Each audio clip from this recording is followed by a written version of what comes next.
Hey, what is up guys? My name is Whacked or Whitaker, and today we're just gonna get right into it and talk about SBMM.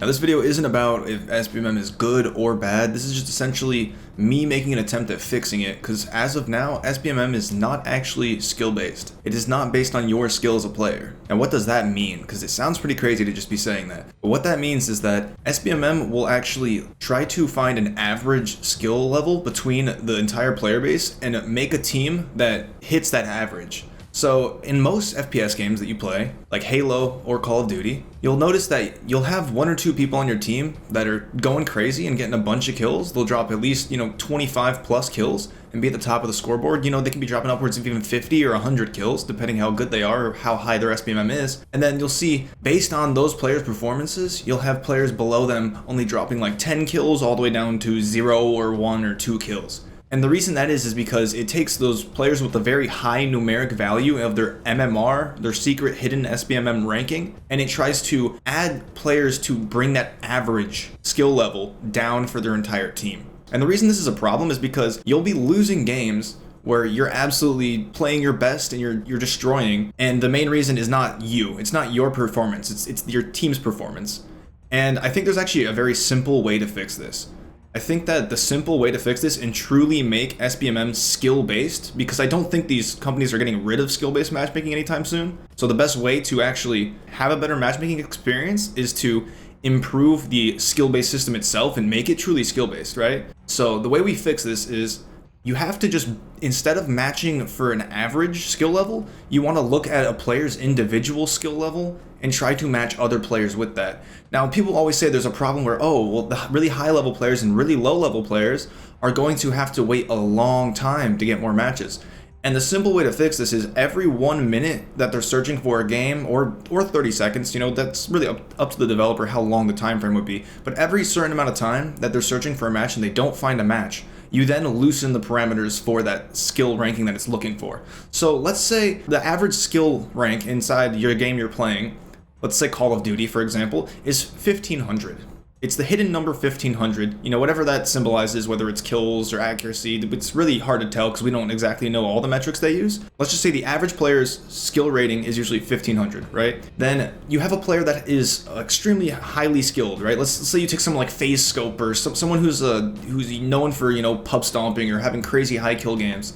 And they have a skill level of 3,500, 3,500. It's much higher than the average level. So you'd think, oh yeah, it's going to take them a long time to find a game. But then every minute, it loosens that search parameter for, let's say, 100 MMR points or 150 MMR points until eventually, it might take 3 or 4 minutes to get a game. Then they'll find a game where there's a decently well-balanced lobby. Now, some people might be hearing this and getting kind of bothered, like, oh no, but if we do this, if we loosen the search parameter, then it's just going to give us, sweatier and sweatier games. But that's not the case if they loosen it both upwards and downwards. It would most likely result in games that feel like those classic matches we used to have back in the day on things like Modern Warfare 2, those casual matches, the matches that the truly middle skill level players of Call of Duty and games like Halo right now are actually getting and experiencing a lot, where it's not going to harm the low skill and high skill level players nearly as much as it currently does. And now another thing I think the game will actually really benefit from if a change like this is made, or if this type of system is implemented, or at least tried out, I think that it would really help those low population times and areas find a lot more matches and maybe even better matches. Because a good example is one of the most well-known Halo players, MWIII, is always talking about how he finds like barely any games right now because of his location and how hard it is for him to get good connection to different places. Well, instead of waiting 15 minutes for one game, I'm sure he would rather wait, 3 to 4 minutes, maybe 5 minutes for a game and have that be a more consistent way to match. Sure, it might take 5 minutes between games, but the guy can always, go over to Twitter or YouTube. That's a lot of these high skill players, they're doing this stuff as either a job or they're playing so often that they can probably afford to wait a couple minutes for a much better quality match. And that's really what this is all about. It's all about the player experience and the quality of that player experience. Because right now, you always hear the high skill players complaining about skill-based matchmaking, but that's because the low skill players don't know what to make of it. But those are the low skill new players are the ones that are actually being affected the most. And that's one of the big issues. That's why games like Call of Duty, Halo, and all these FPS titles aren't exactly growing at a rate that they used to be. They're not nearly as popular as they once were. And sure, you can also say that's because of genres like Battle Royale or genres like, you know, extraction shooters. But I think when you actually look at the desire and the hype for all these new FPS games every year, you know, everyone's always hoping like, oh, this year it's going to be better, guys. This year it's going to be better. SBMM isn't going to suck. It's not going to feel like I'm getting, you know, punished for either being good or too bad at the game. It actually shows that there is a big demand for these classic FPS games, these classic shooters, the respawn shooters, if you will. And I just think that changes like this could generally help the games overall and honestly bring a lot of life back to these franchises that so many people still do love. Because so many people do still love these franchises. It's just a very commonly heard sentiment, at least on my end. I've heard so many people who are, you know, now in their 30s or 40s, they're getting older, they don't have the time to play games as much, they're not as good as they once were, and they're always complaining about how it's just too sweaty. You know, these games are just, it's too sweaty. They have one good game and their SBMM just goes up. If they implement a system like this and also don't inflate people's SBMM as much, like that, by that I mean, if someone wins a game, you don't send their SBMM up from this average 1500 I was talking about all the way up to that 3500 I was talking about, which is something that seems to happen quite frequently in these FPS games. I think it would be a really good solution to just making the experience overall more enjoyable for players. And look guys, I'm not saying that this is the end-all, be-all solution for skill-based matchmaking.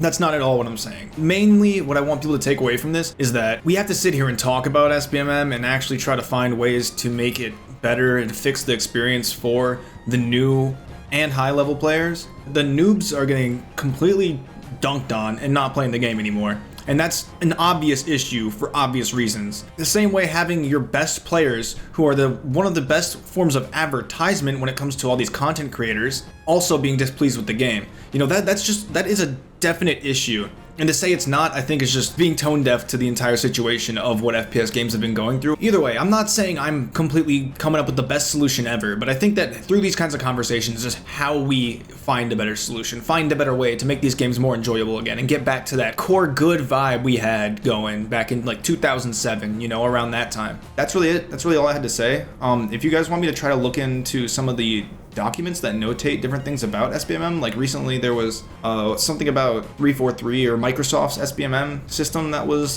talked about, and there's a document online. I could go break that down and look into that and just talk about that, give my thoughts on it. That's really all for me. I just wanted to talk about this because I think changes like this would really help the popularity of these games, and they'll bring those experiences that we used to have as kids, like those Modern Warfare 2, Black Ops 2, Halo 3, Halo 2 experiences that we used to have, and I think that would bring it to the younger generation. Because right now I think a lot of kids don't play anything like the classic shooters because it is so skill-based and it is so sweaty. They would rather go play Fortnite, which I totally understand. It makes a lot more sense to me, right? Because it's a lot more casual. You just run around and have a good time, which is what those games used to be for us. So that's all I had to say, and thank you and good luck, have fun. Remember, a snake cannot eat a dragon. Woke up in the morning, kinda wish I did.